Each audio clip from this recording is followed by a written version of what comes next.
नमस्कार दोस्तों। तो आज हम ऐसे जाट शासक की बात करने वाले हैं जिसने युद्ध के दौरान आगरा से 4 किलोमीटर दूर सिकंदरा जाकर पहले तो अकबर के मकबरे को तोड़ा, फिर उसकी हड्डियां और कंकाल को बाहर निकालकर उनमें आग लगा दी। तो आइए जानते हैं कौन था वो जाट शासक और क्यों उसने अकबर के पूरे मकबरे को तोड़ के बर्बाद कर दिया था। तो आइए चलिए मेरे साथ जानते हैं क्या थी पूरी सच्चाई। तो जैसा की अभी आपको पता होगा की अकबर का मकबरा आगरा से 4 किलोमीटर दूर सिकंदरा में है और कुछ जानकार तो यह भी कहते हैं कि इस अकबर के मकबरे को बनाने का काम अकबर ने ही शुरू किया था और इसके पूरा बनने से पहले अकबर की मौत हो गई थी। फिर इसका जो अधूरा काम था वो जहांगीर ने पूरा किया था और अकबर के मरने के बाद में उसको उसमें दफन कर दिया गया था। लेकिन तब किसको पता था कि आगे आने वाले समय में 83 साल के अकबर की कब्र को तोड़ फोड़ के उसकी हड्डियों को आग लगा देगा। तो किसने किया था ऐसा और कौन था वो दमदार जाट नेता कि जिसने पहले मकबरा तोड़ा और फिर बाद में अकबर की हड्डियों को बाहर निकालकर उनको आग लगा दी। तो उस महान नेता का नाम था राजा राम जाट। लेकिन राजा राम जाट की कहानी सुनने से पहले हमें गोकुला की कहानी सुननी पड़ेगी कि कौन था ये गोकुला और कैसे गोकुला की कहानी के पूरे तार जुड़े हुए हैं औरंगजेब से। तो गोकुला भी एक जाटों के वीर योद्धा थे और तिलपत के सरदार थे और तिलपत एक जगह है जो कि अभी हरियाणा में स्थित है। तो गोकुला एक क्रांतिकारी सोच वाले व्यक्ति थे और उन्होंने मुगलों के द्वारा किए गए अत्याचारों और धार्मिक दमन के खिलाफ विद्रोह किया था और तिलपत से निकलकर कई और क्षेत्रों में जाकर मुगलों को मात दी थी। और जब गोकुला के नेतृत्व में जाट विद्रोह और तेज होने लगा तो औरंगजेब खुद आकर आगरा और मथुरा की स्थिति देखने लगा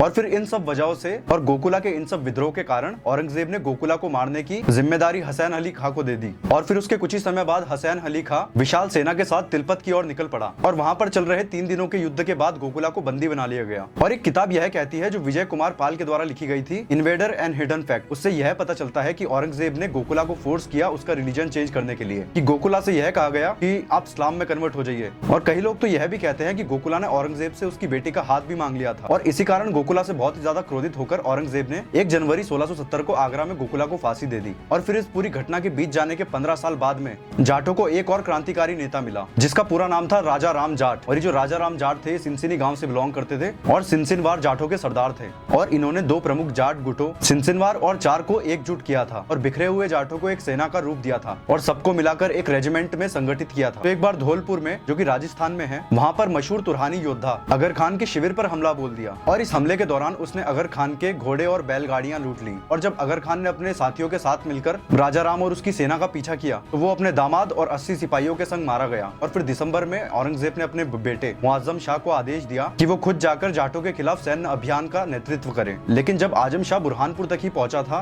तो औरंगजेब ने उसको उस समय वापस बुला लिया था क्योंकि गोलकुंडा में उस समय ज्यादा लड़ाई चल रही थी। और फिर औरंगजेब ने उसके पोते यानी कि मुआज्जम के बेटे बिदार बख्त को 1687 में जाट विद्रोह के दमन का सेनापति बनाया। और जिस उम्र में बीदर को सेनापति बनाया था उस समय बीदर सिर्फ 17 वर्ष का ही था और बीदर के वहां पहुंचने से पहले ही जाटों ने अपने आक्रमण तेज कर दिए थे। और इसी साल यानी कि 1688 को शाइस्ता खान को आगरा का न्यू सूबेदार नियुक्त किया था। लेकिन वो आगरा पहुंचा ही नहीं और उससे पहले राजाराम जाट आगरा पहुंच गया। और उस समय राजाराम जाट इतना क्रोधित था कि उसने अपने सरदार गोकुला और जो भी मंदिर औरंगजेब के द्वारा तोड़े गए थे उन सबका बदला एक साथ ही लिया। तो पहले तो जैसे ही राजाराम जाट सिकंदरा पहुंचा उसने सबसे पहले जाके दरवाजा तोड़ा और उसके बाद सोना जेवर लैंप जितनी भी चीजें थी सारी इंपॉर्टेंट चीजें सारी लूट ली। और फिर उन्होंने अकबर की मजहर को तोड़ा और उसके बाद में अकबर की मजहर में से हड्डियों को बाहर निकालकर सारी हड्डियों में आग लगा दी। और फिर इन्हीं सब कारणों की वजह से औरंगजेब को इतना गुस्सा आया फिर औरंगजेब ने एक बहुत ही घमासान युद्ध का बिगुल बजा दिया जिसका नाम था बैटल ऑफ बिजल। और फिर इस युद्ध में 4 जुलाई 1688 को राजाराम जाट की मृत्यु हो जाती है। तो जाते जाते सिर्फ मेरा इतना ही कहना है कि आपको जानकर हैरानी होगी भले ही आज अकबर का मकबरा वास्तुकला और इतिहास का प्रतीक है लेकिन संभावना यही है कि उसमें अकबर की असली हड्डियां मौजूद नहीं है क्योंकि अकबर की सारी हड्डियों को कब्र से निकालकर उसी समय राजाराम जाट ने जला दिया था।